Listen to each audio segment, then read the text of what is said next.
A quick review of the materials that we need for our class.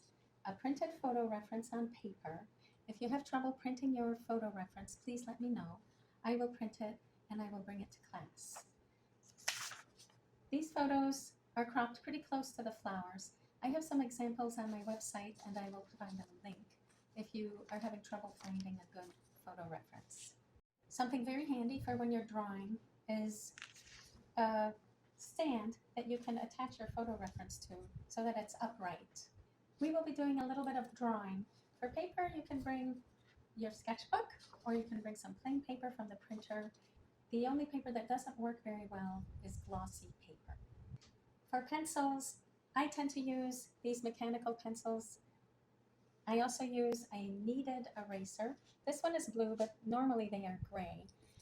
You can shape them into points so that you can do very detailed erasing, and most importantly, these will not damage the watercolor paper. The paper that we will use for painting is high quality watercolor paper. I tend to use a brand that's called L'Aquarelle, but Arches, which is more readily available, is an excellent choice, and you should be able to find it at the art store. I will have some of this paper on hand during the class. You can buy it from me at cost in case you have trouble finding good quality watercolor paper. The cheaper paper is a little bit frustrating to use, actually very frustrating to use, so I recommend using good paper. We will be mounting our watercolor paper to a board. This is Gator board, which is available at sign makers.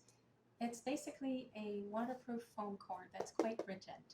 You can use other boards such as plywood, and you can make it waterproof by wrapping it with packing tape. If you have a board that is not waterproof, it may buckle and it might not serve you very well. So if whatever you come up with, make sure that it's waterproof. We will be mounting our paper using white masking tape or the cream colored masking tape. We won't be using colored masking tape because that will throw your whole color scheme off. I like to have my board slightly angled when I paint. If you have something lying around the house that can do the trick, in this case I have some old encyclopedias, but it could be a box or a couple blocks. The angle does not have to be that high, but it's very useful to have a little bit of an angle while you're painting in watercolor. Bring 2 large containers for water, one for dirty water, one for clean water. Bring some absorbent rags. This is an old sheet that's been cut up. Or if you don't have rags and you want to use paper towels, bring some lint-free paper towels such as Bounty. I find that these items come in handy. This is a spray bottle. This is just a little water bottle. I use these to keep the watercolor paint from drying out. Watercolor tubes come in 3 sizes. This smaller size for the duration of the class is perfectly adequate. If you already own tubes, bring what you have. Feel free to get more colors, and I've listed my favorite colors on the supply list. I like to put my watercolor paints in a closed palette. This is the one I have, but really any palette will do.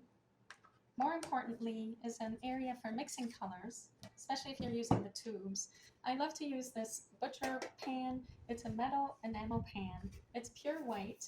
It's slightly domed in the center, and it cleans up very nicely. It does not stain.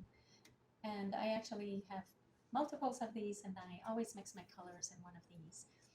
These are a little more difficult to find locally, so if you don't get a chance to find one of these, a white dinner plate works really well.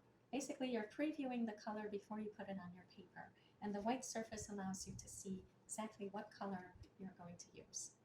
I have some favorite brushes. The style that I use is called a round. This is a Solo Horton brush 2015.